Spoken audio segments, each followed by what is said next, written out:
哎呀，他的那个种俺这差不多了是吧？那先跟大家说一声晚安。那今天在上课之前呢，就是有一个问题，就想请问格西拉，就是在中医生呢，他们在中医生就是提到说，中医生的寿命呢是7天，最长7天呢，然后就会再死一次，然后再成就中医生在7天。那想请问说，我们说在中医生的友情呢，就是还没有死的，还没有死的这一些和他有关系的，像是父母、兄弟等等，或者说拥有共同财富的人，或者说上师弟子之间关系呢，就是还没有死的这些人呢，可以帮他们做功德回向给他们。那想请问说，像中阴身有情，他们本身呢，他们可不可以互相就是聚在一起，然后呢，好好来修学佛法？就是在中阴身的时候呢，他们自己去修法。那阁下就回复到说，这个问题呢，就是阁下他就是找了一些道次第的一些教授，然后还有呢也去翻阅了俱舍论，但是呢就是里面呢都没有相关的这些内容，所以呢阁下说他也没有办法很清楚的回复，但是以阁下他说用他的想法呢，他是觉得说。应该是比较困难的，因为终身有情，他最主要呢就是在寻找说他接下来要投身到什么地方去，而且有的终身呢时间非常的短暂，他可能投身到终身呢，可能短短的几个刹那之后呢，他就去投身了。那有的呢最长的呢就是7天，那同样呢在7天的时间里面呢，时间也并不是很长，而且大部分的时间呢，他可能都在寻找说他要投身到什么地方。所以阁下说呢，以他自己的想法，他是觉得说终身有情，彼此要聚在一起修法呢是比较困难的。但是呢，经典里面呢就是没有很清楚的这一种关于这方面的一些解答，所以阁下说他也不能够很肯定说到底是怎么样。不过以他的想法呢，应该是蛮困难的。那上一堂课呢，我们就先讲述到说，就是我们呢要去思维到，就是想要希求解脱的心。那如何升起希求解脱的心呢？那就讲到说，就是我们要透由呢思维，就是透由苦地呢去思维到轮回的过患，因为了解说轮回它的体性呢就是痛苦。然后呢，接着呢去思维到说，为什么会在轮回里面流转呢？那最主要就是因为说有极地的缘故，所以就思维到说极地的流转次第。那在讲述到说极地里面呢，就是分为业极和烦恼极。那最主要呢是烦恼的缘故，所以一开始呢就先了解到说呢，烦恼呢是如何发生的。那烦恼因为有烦恼的缘故呢，所以才会产生贪嗔等种种的这些。有根本的无明我执的缘故呢，所以才会产生贪嗔等这些烦恼。所以呢，当我们的无明我执呢没有办法断除之前呢，我们就要不断的呢在轮回里面流转。所以在了解到这一点道理之后呢，那我们就知道说，我们呢最主要做的呢就是要去了解到说如何呢断除无明我执。所以讲到说呢，觉则能去解脱道性。那在讲到觉则能去解脱道性的时候呢，就讲到说以何等身呢灭除生死，还有修何等道而为灭除。那讲到说以何等身灭除生死的时候呢，就讲到说我们现在呢想要解脱，想要脱离轮回呢，那透由怎样的身是最好的身呢？那也就是我们现在呢所得到的暇满人生呢，它是最好的身。因为呢有了暇满人生的缘故呢，我们想要从轮回里面脱离出来呢，是具备这样子的能力。而且呢，只要我们肯呢在这个暇满人生之上呢，然后精勤的呢去思维，然后精勤的呢去修为，那我们是有办法呢从轮回里面脱离出来的。而且呢，在暇满人生里面呢，最殊胜的呢就是属于出家身。因为出家身呢，它叫在家身呢来的殊胜的地方呢，就是因为它不用被世间的这一些士农工商呢等等这些行业呢所束缚，它不需要去担忧到就是田里的收成好不好，或者说去经商的时候呢是否会亏钱等等，他的心呢不用散乱在这些世间的事情上面，所以呢他在修法之上呢和居士相较起来呢，和在家人相较起来呢，那他的障碍呢相对就是更为的少，所以呢以何等身而灭除生死呢？假如说出家身呢是在暇满人生里面是最殊胜的。那所以呢，这边就讲到说呢，就是我们想要希求解脱呢，然后从生死里面出来呢，最胜的呢即是出家身。那这个呢，无论是在显教的波罗蜜多的经典，或者说密咒金刚乘的经典里面呢，都有在的呢，就是赞叹说出家身呢是最为殊胜的。所以呢，对于说出家的律仪呢，也就是3种律仪里面的别解脱戒呢，那也要特别的呢去敬重。那接下来呢，就讲到说要修何种道呢，而为灭除。那这个时候呢，就讲到说，我们想要从轮回里面的痛苦里面脱离出来的话呢，那我们就要对烦恼呢去对治。那去对治烦恼的时候呢，那对于对治法呢，我们就是要具备就是圆满，然后呢无错误的这一种对治的方法。那圆满无错误的对治方法是什么呢？那就是具备了就是真上三学的方式呢，然后来对治烦恼。那真上三学呢，我们讲的呢就是真上戒学、真上定学，还有真上慧学这3者。那透由定学呢，如何去对治呢？因为有定学的缘故呢，所以我们对于说外在呢，因为透由我们的亲仇还有中庸的友情呢，升起的这种外在的善乱呢，因为修习戒学的缘故呢，能够使这些外在的善乱呢能够平息。那透由修定学呢，它能够帮助我们呢息除内在的这种善乱，也就是各种的昏沉掉举等等。这些的善乱呢，能够息除，然后让我们的心呢，能够专注于一处。那至于呢，修习慧学呢，就是它可以帮助我们呢，对治最根本的烦恼，也就是无明我执。那透由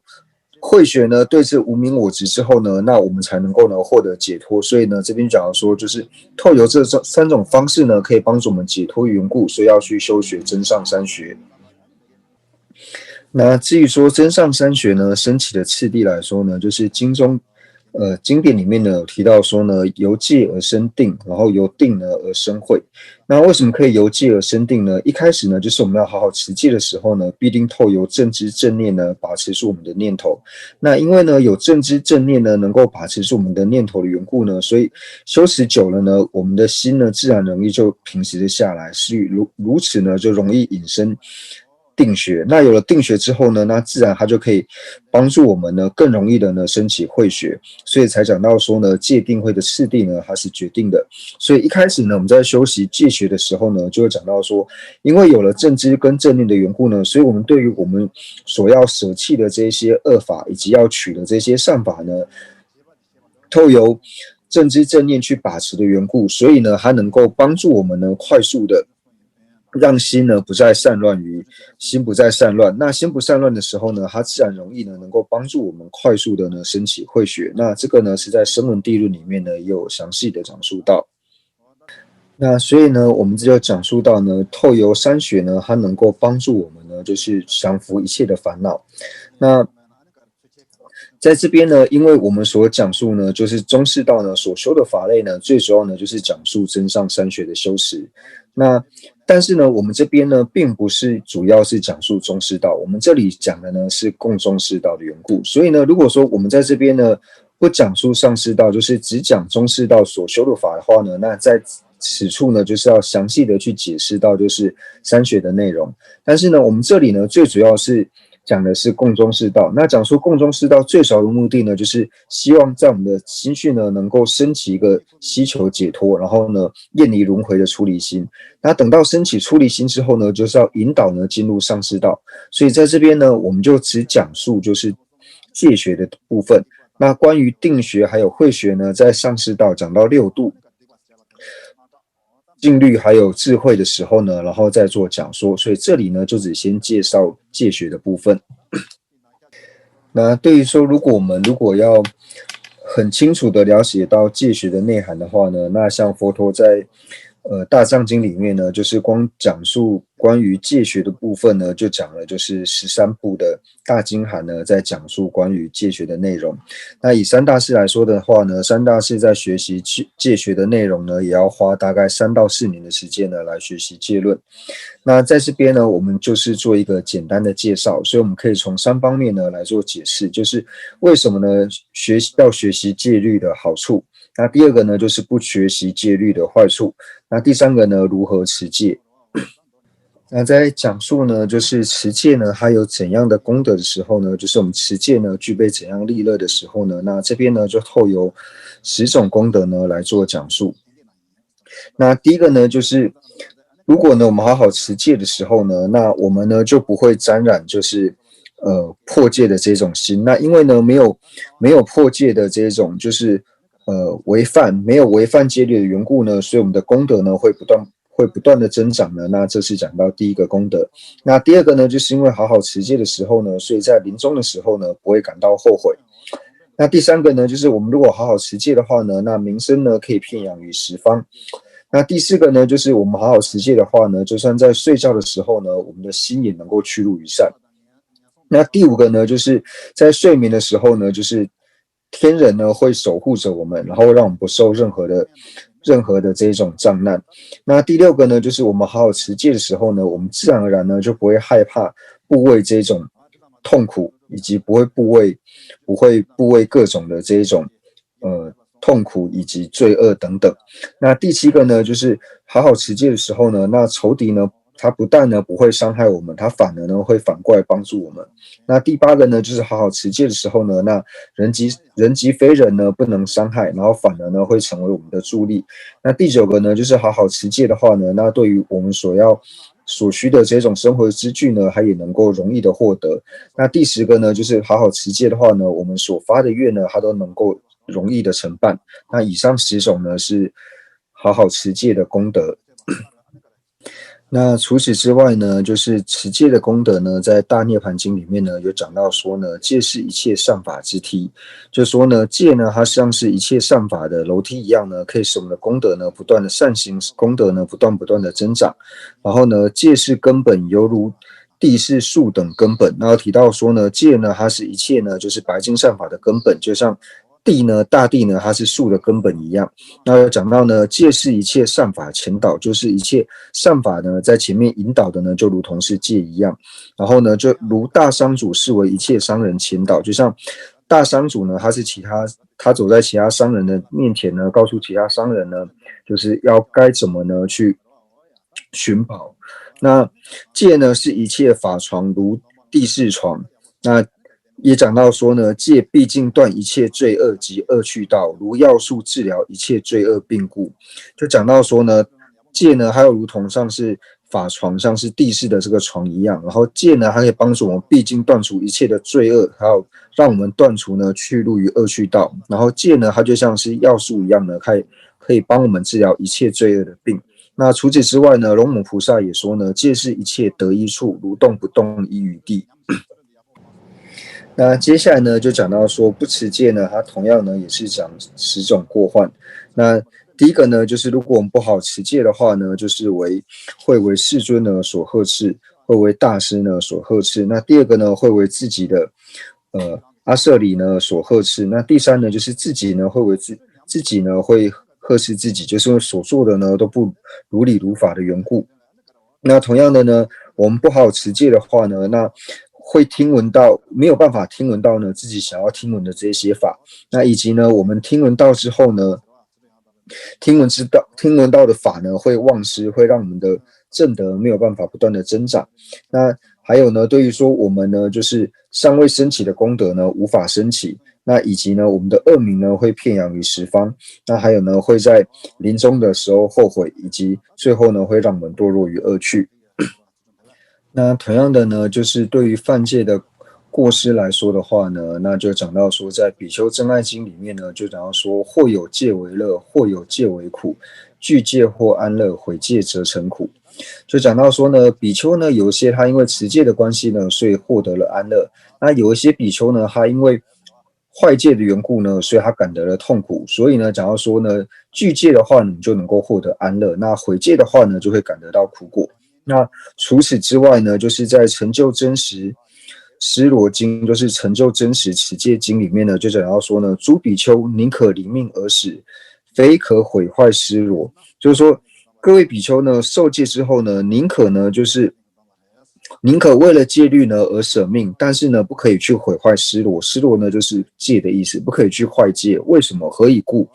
离命而死，为令此生受量穷尽，毁坏施罗，乃至百具持生，常理种性，永失安乐，当受堕落。那原因呢，就提到说呢，如果说呢，我们为了持戒呢而死的话呢，那只有今生的寿命呢，就是遭到毁坏之外呢，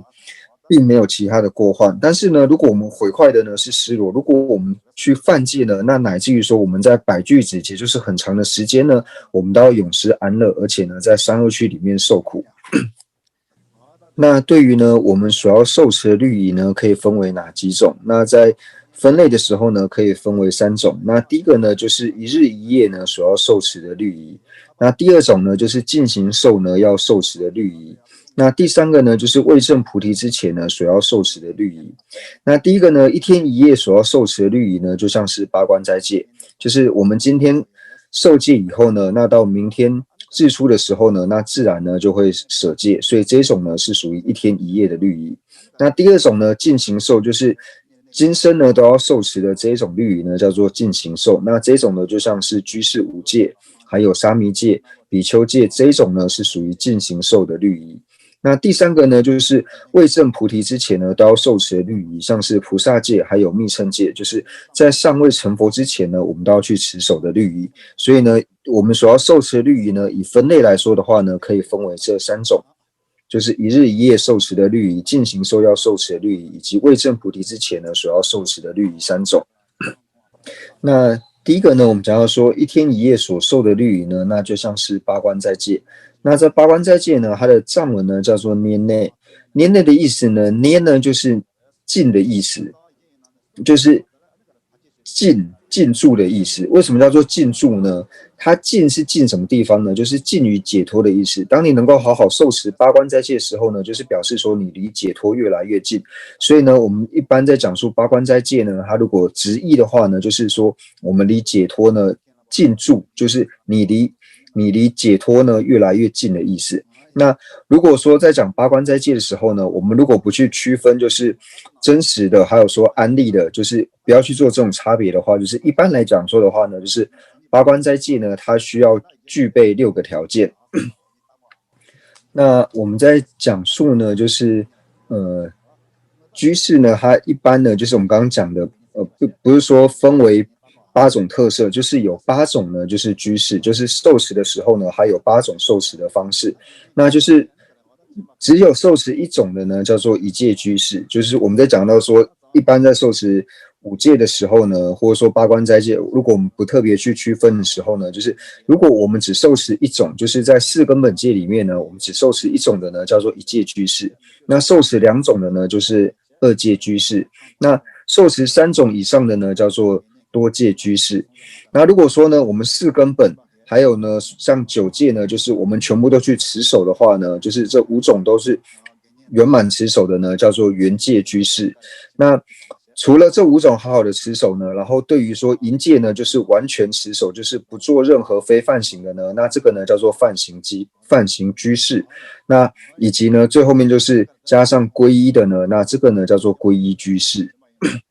就是说刚讲述就是居士戒呢，我们如果不去分就是所谓真实跟安利的话呢，那如果说真实跟安利我们不特别去区分呢，就可以讲到说就是分为6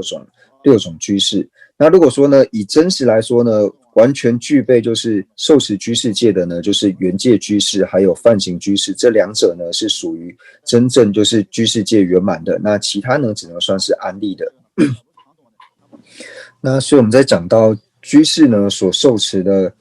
戒律呢，我们讲说居士戒呢，它最主要受的呢，就是第一个呢就是淫戒，那接下来呢就讲到说就是杀盗妄酒，那这5个呢就是居士呢他所要受持的戒，所以具备这5种戒体的呢，我们就称为是居士，因为他具备了居士戒。那居士戒呢是无论是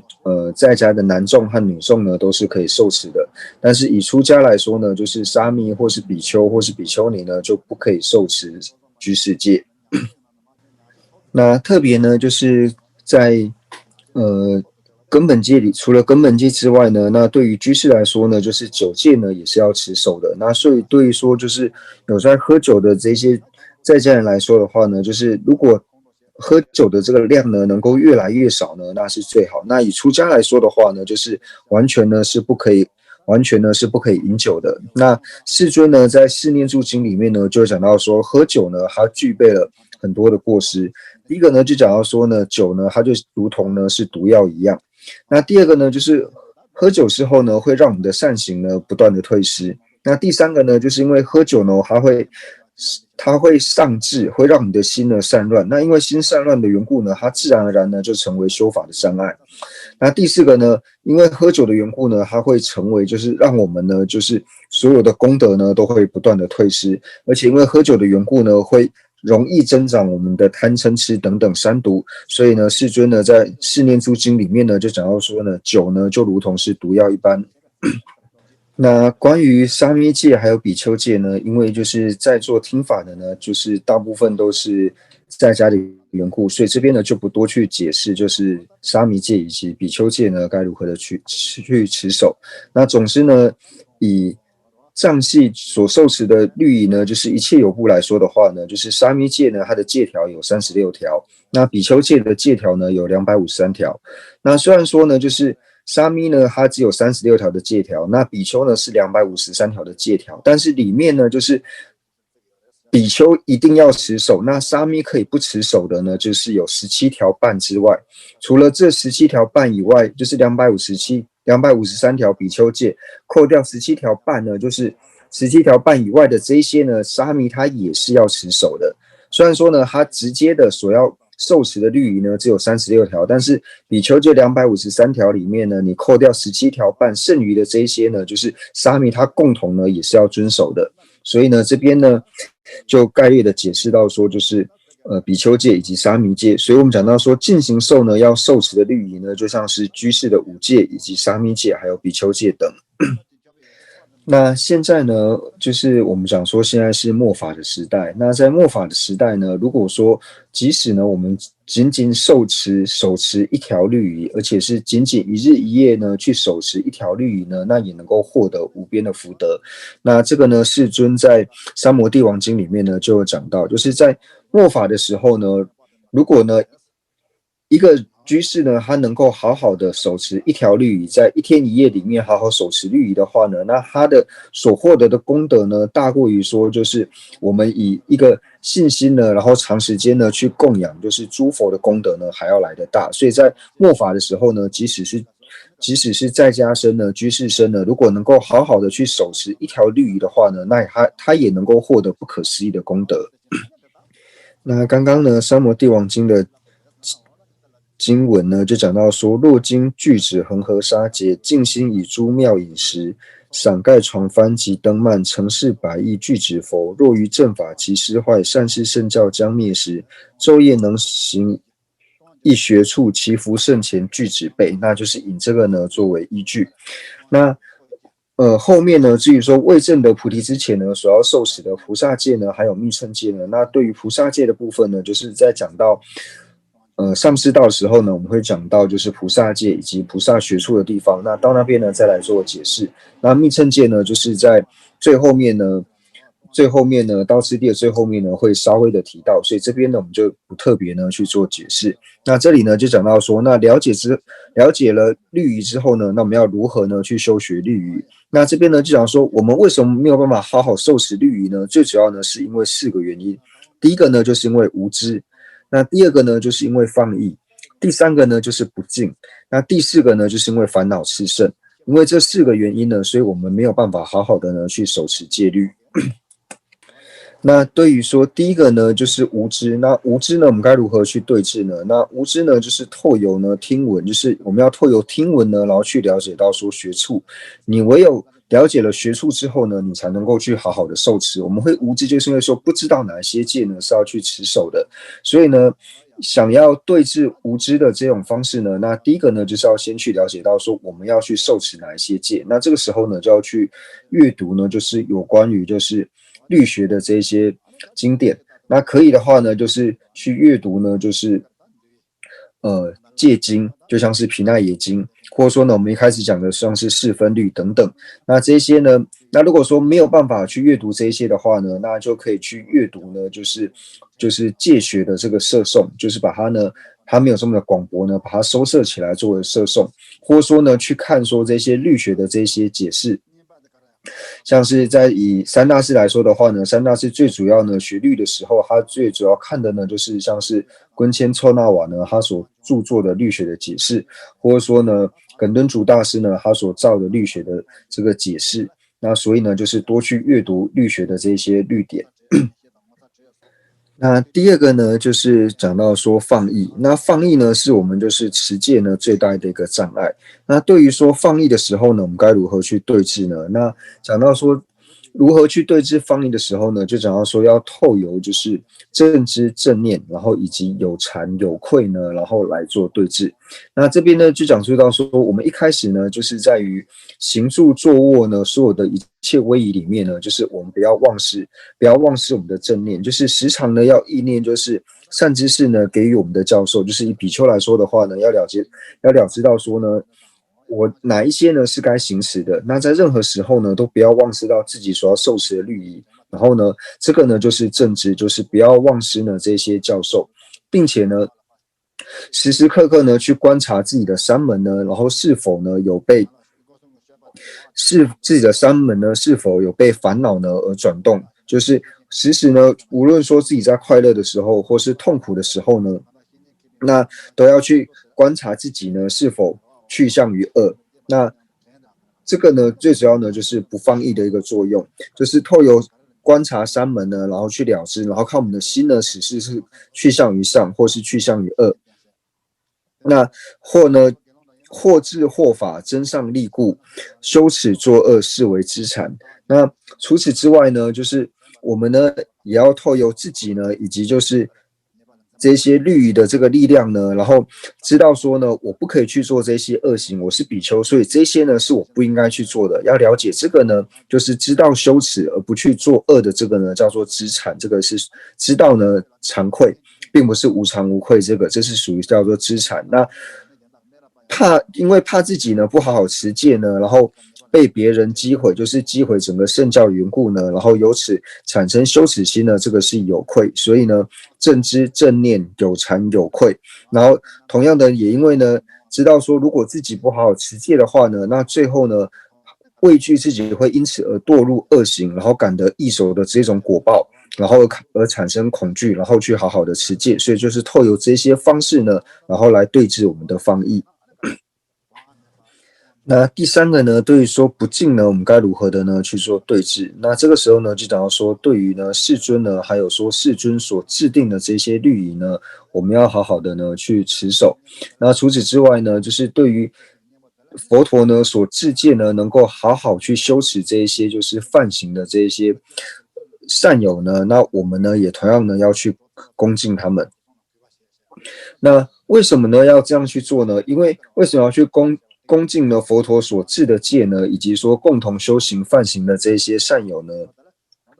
那这边就讲到说呢，因为呢，对于律学来说呢，就是律仪来说，我们多劫呢，多生多劫呢是难得值遇的，所以要好好的要值遇已经非常的困难，所以更何况呢，去好好的持守。那除此之外呢，我们知道说呢，佛陀呢也是我们多劫呢是难以值遇的，所以今世呢难得遇到了就是佛陀，而且遇到呢佛陀可以去受持佛陀所制定的这些律仪的时候呢，那我们就要恭敬的呢去持守。那第四个呢，就想要说烦恼炽盛的时候呢，该如何去对治？那这个时候呢，就是发现自己烦恼炽盛的时候呢，就应该先去观察自心的哪一种烦恼呢最为炽盛。那对于最炽盛的这种烦恼呢，开始呢去做对治。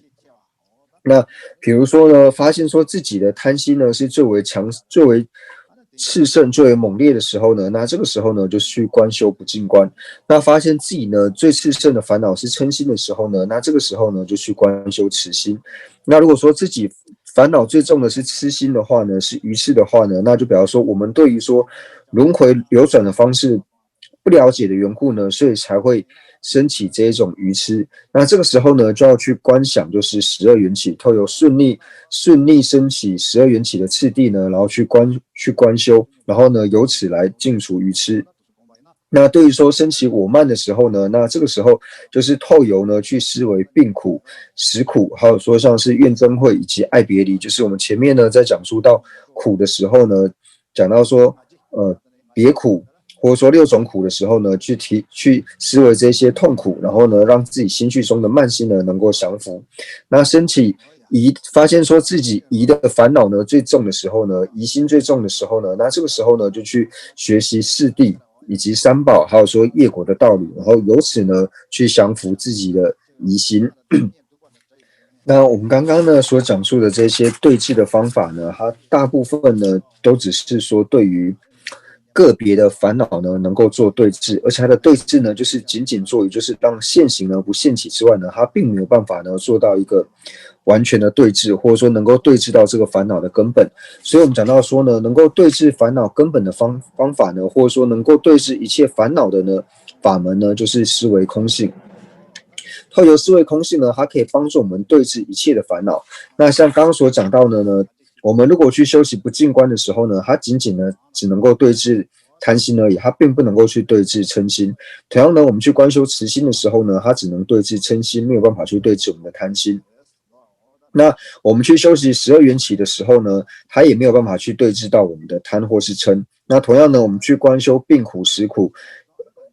爱别离、怨憎会等等呢，它只能对治我慢之外呢，它没有办法去对治贪嗔痴。所以呢，我们想要对治一切的烦恼呢，那最好的方式呢，就是观修空性。所以才讲说，为什么空正见呢是非常重要的一个法门。而且像是对于心经以及般若经来说呢，它最主要所全的内容呢，也都是空性。所以呢，我们想要对治调伏一切烦恼，最好的方法呢，就是去观修无自性。因为观修无自性呢，它可以去对治一切的烦恼。那所以呢，上述讲述呢，对治烦恼的这些方式呢，那我们要一而再再而三的呢去串习。那即使呢我们现在没有办法升起呢不造作的这种对治，那也要在内心呢就是升起一种造作的对治，就是努力呢去对治我们的烦恼。为什么要去对治这些烦恼呢？因为呢就如同噶当派的祖师呢，他有讲到说呢，就是现在于内与烦恼斗，唯此为要，不斗烦恼戒不能尽。就提到说我们现在最主要做的呢，就是与我们心绪里面的烦恼呢做争斗。那这个对我们来说是最重要的，因为如果说我们没有办法降服自己心绪中的烦恼的话呢，那戒就不能清净。那戒如果不能清净的话呢，若尔不生，拂断烦恼，定学会学，当须毕竟漂流生死。那如果呢，我没有办法和烦恼去做争斗的时候呢，那我们的律仪呢就不能清净。律仪你没有办法清净的时候呢，那后面的定学跟慧学呢也没有办法升起。那这样子的话呢，我们就永远呢就只能在生死里面流转。所以才讲到说，我们一开始呢要先认识烦恼，然后认识烦恼之后呢，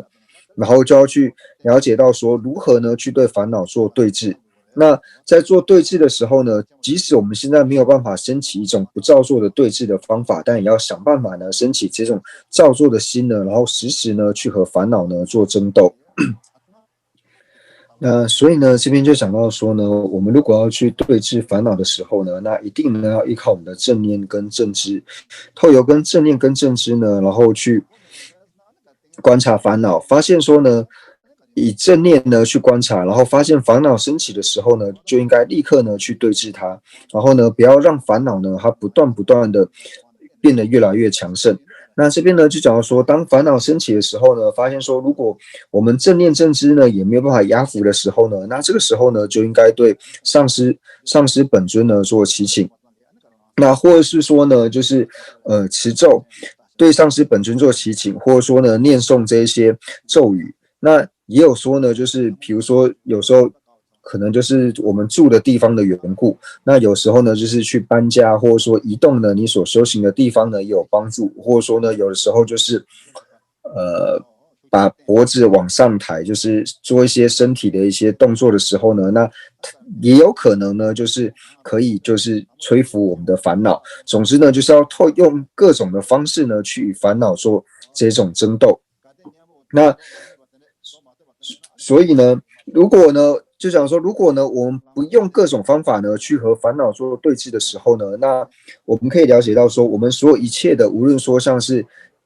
见解也好，或者说各种的功德呢都没有办法升起。而且呢，因为放逸烦恼的缘故呢，我们可能本来呢是出家身，那因为过于放逸的缘故呢，所以最后呢反而变成了在家身。所以我们在对治烦恼的时候呢，一定要提起正知、正念以及惭愧等等。那所以呢，我们在了解说要如何修学戒学的时候呢，就讲说最主要呢会有4个因呢，让我们没有办法的去做修持，那也就是无知、放逸、不净，还有呢烦恼炽盛，这4者呢会让我们没有办法呢好好去持戒。所以对于说无知的对治呢，就是我们要好好的去听闻呢，然后了知学处。然后第2个呢，就是对治放逸的时候呢，就是我们要去透由正知正念，有惭有愧，然后呢好好的呢去对治呢这些烦恼。那对于说不净的对治呢，就是对于说佛陀呢，还有佛陀所制定的这一些律仪，以及还有同犯行的这一些修学的行者呢，应该要对他们呢升起恭敬。那烦恼炽盛对治的方法呢，就看第1个呢，先观察自心，然后看自己哪一种烦恼呢作为炽盛的话呢，那先呢对这个烦恼呢去做对治。所以呢，我们就是透由这种方式呢，去对治这4个会让我们没有办法好好持戒的因呢，然后透由这4种对治呢，好好的去持守律仪。而且持守律仪对我们初修行者来说呢，就是我们一开始呢最能够去行持的、最能够去下手的地方呢，就是从持戒开始。那以上呢就是讲完了持戒的部分。那至于说定学和慧学呢，那我们在后面上士道的部分呢，再继续的做讲述。所以呢，以上呢就是讲完共中士道的部分。所以在这边呢，就讲到说，我们这里所要承办的呢，我们能够承办呢，就是中士道的法类。那中士道的法类呢，该如何的承办呢？就是我们要透由一开始呢，就是了解到说轮回的过患，然后呢，对于轮回呢升起厌离，然后呢，进而希求解脱，然后升起出离心。那这个呢，是我们要所成的。那透由这个所成的出离心的这个所成之后呢，那我们所获得的果位是什么呢？那因为升起了出离心之后呢，然后再不断的修持，最后能够获得究竟的佛果，所以所成的果呢，就是所谓的佛陀的果位。所以能成呢是中士道的法类。那为什么中士道法类是能够成就呢？就是靠有所能够承办的呢，就是透由思维轮回的这一些过失，然后升起出离心，然后透由这个所成呢，所获得的所成果呢，就是佛陀的果位。那我们呢就做一个收摄，就是呢，我们现在呢就是获得了难得获得的暇满人生，然后值遇了呢难得的上师，而且呢有机会呢能够学习珍贵的呢就是宗喀巴大师的文书口传的这些教授。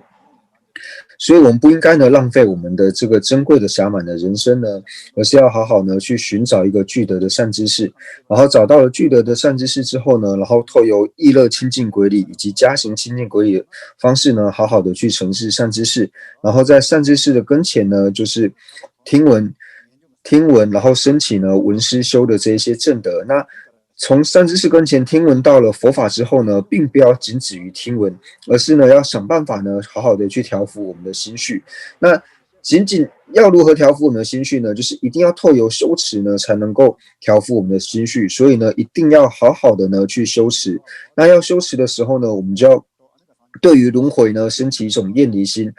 对于任何的轮回呢，6道里面任何的安乐呢，升起厌离，而升起一个真实的出离心。那当我们能够升起出离心的时候呢，就表示我们已进入了解脱道。那进入了解脱道之后呢，我们就要修学上士道。然后呢，为什么要修学上士道呢？就是为了修学上士道呢，然后为此而能够成就佛果位。那接下来呢，我们就回到安乐道论的正文。那我们看到第16页的最后一段。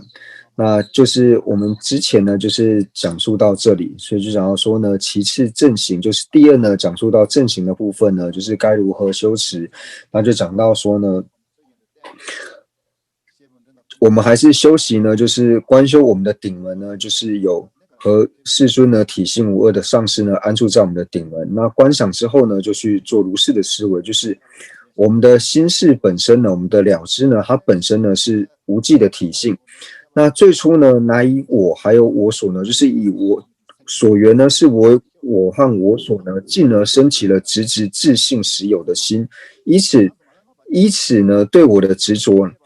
然后呢，贪着自方，然后呢，称恚就是敌方。那这边呢，最主要讲述的呢，就是升起烦恼的次第，也就是呢，讲述到说极地呢，它的流转之理。那这边呢，讲述到说心呢，一开始呢，我们的心它的体性呢，是属于光明的体性。那现在的这些垢染呢，它仅仅是暂时的，因为我们的心呢，它一开始呢，它这边讲到说无记的体性，就是说一开始我们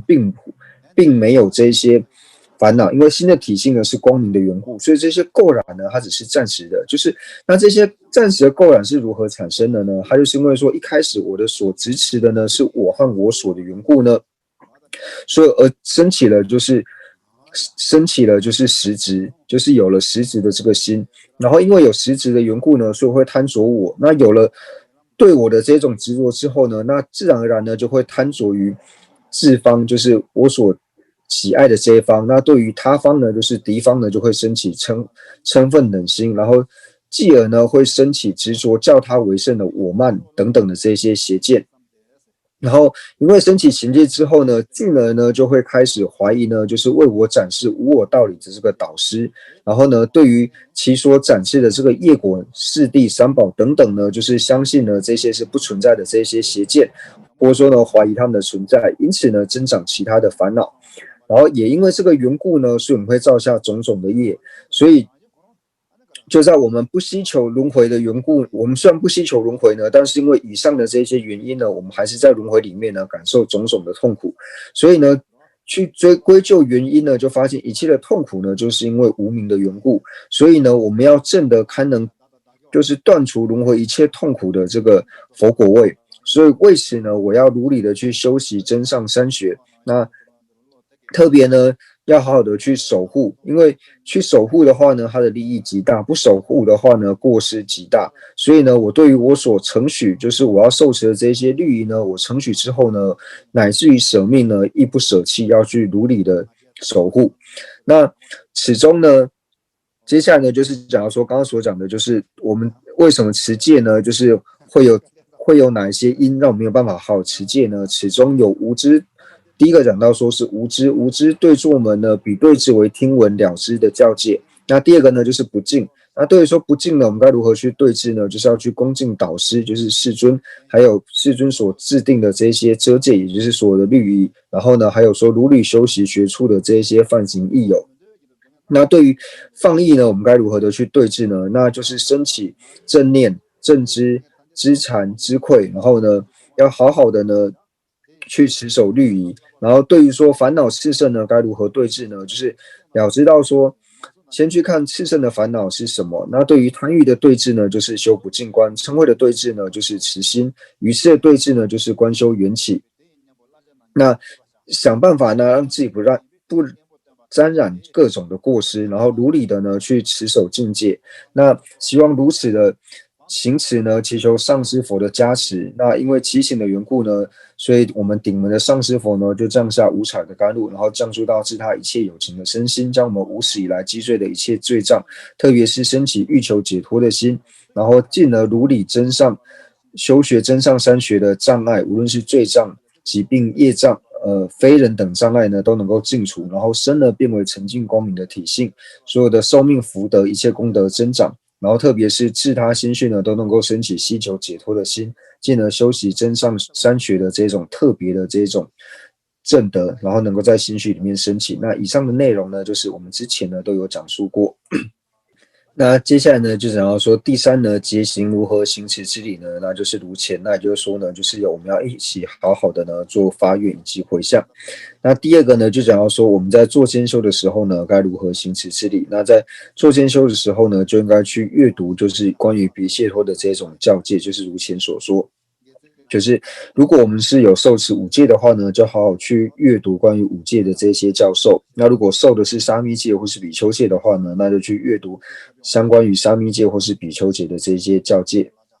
如果我们有受菩萨戒或是密乘戒的话呢，那就要去阅读关于菩萨戒以及密乘戒的这些教授。就如同之前所说，就是当我们所修习的呢是哪一种法类的时候呢，那在做间修持的时候呢，就去阅读相关的这些典籍。那以上呢就是已讲述完共中士道的修行次第。那我们以上呢就是已经讲述完就是共中士道的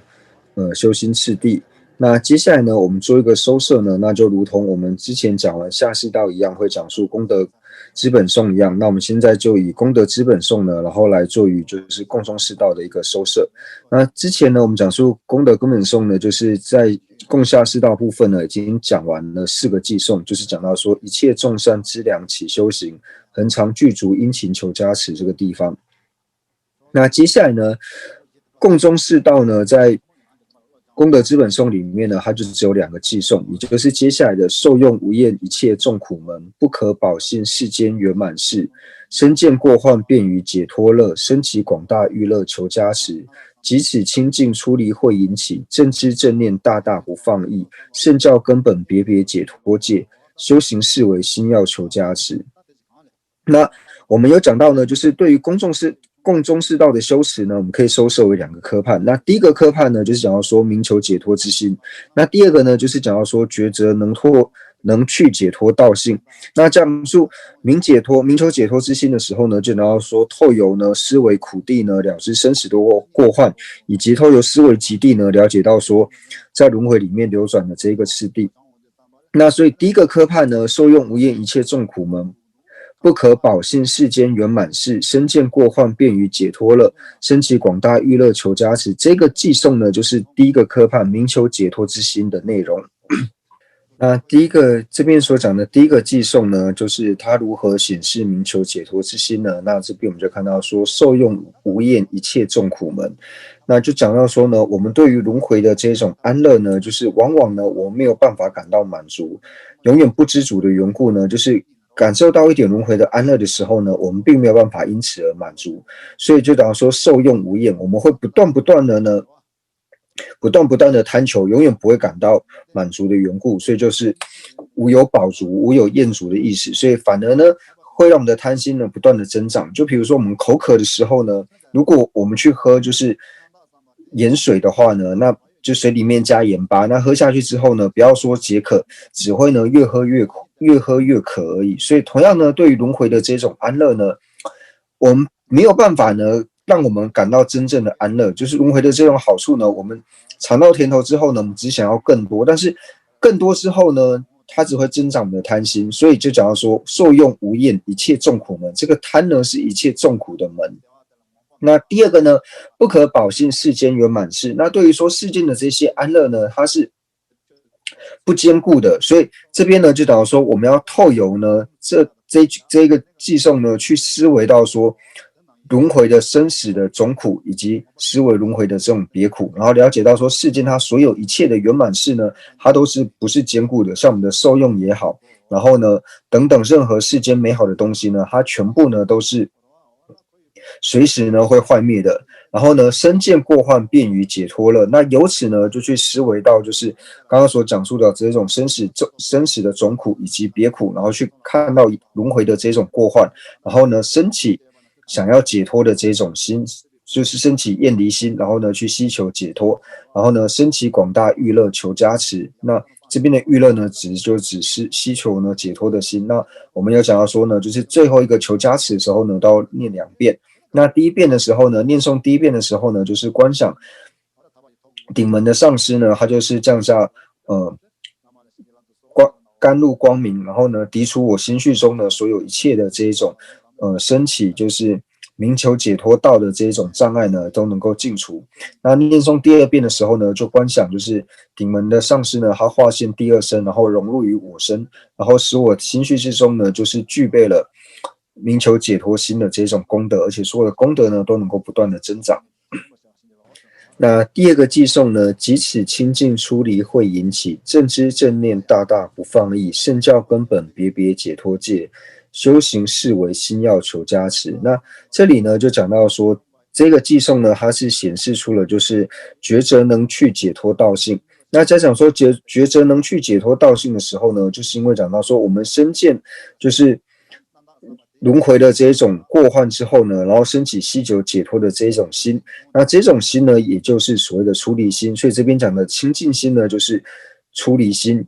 然后透由这个出离心呢，它能够引申什么呢？它能够让我们升起正知正念，还有不放逸。那升起正知正念不放逸之后呢，那这边大大的意思呢，就是我们要去猛力的依止正知正念，还有不放逸。为什么要猛力的依止正知正念还有不放逸呢？就是对于圣教的根本呢，也就是别解脱戒，我要将它视为修行的心要呢，然后来求做加持。所以这里呢，最主要就讲到说呢，就是对于我们共中士道呢，对我们初修行者最主要的修持呢，也就是对于说戒学的修持。所以呢，我们要初修行者呢，要将圣教的根本呢，也就是别解脱戒呢，就是这种律仪呢，然后视为是心要，然后去好好的呢去行持。那同样的呢，在讲到说修行视为心要求加持的时候呢，也是念2遍。那第一遍的时候呢，就是对于觉则能去解脱道性呢，然后做略修。那念第2遍的时候呢，就是观想顶门的上师呢，就是化现第2身，然后融入于我身，然后让我的心绪呢能够升起觉则能去解脱道性的一切的正量。那接下来呢，就是如我沦落生死故如是呢。那以下呢是上师道的内容。那我们之后呢再继续的做讲述。那以上呢，我们就是对于共中师道的修心次第呢做了一个就是概略的解释。那应该也在各位的心绪里面呢种下一个种子。那希望说大家呢能够自己的好好的精进的学习。那除了说对于就是共中师道的内容呢，我们要去了解之外呢，那了解之后呢，一定要去结合我们自己的心绪呢去修行，因为仅仅了解呢放在那边呢，对我们的解脱是，或者说对于我们修行呢是没有任何一点帮助的。所以了解了之后呢，一定要好好的呢去结合我们的心绪，然后如实的做修持，那这个呢才是最重要的。所以希望大家呢都能够好好的呢去学习，然后呢将所学的呢结合于自己的心绪。那之前呢，就是有人就是请格西拉就是教授，就是5种就是10万加行。那格西拉说，那我们就用下一堂课的时间呢，然后来介绍10万加行。那介绍的次第呢，就是第一个呢是讲述皈依，就是皈依呢我们该如何的去行持。那接下来呢讲述礼拜，然后呢以及曼达。那可能就是下一堂课呢，我们就是讲述这3个就是加行该如何的去行持。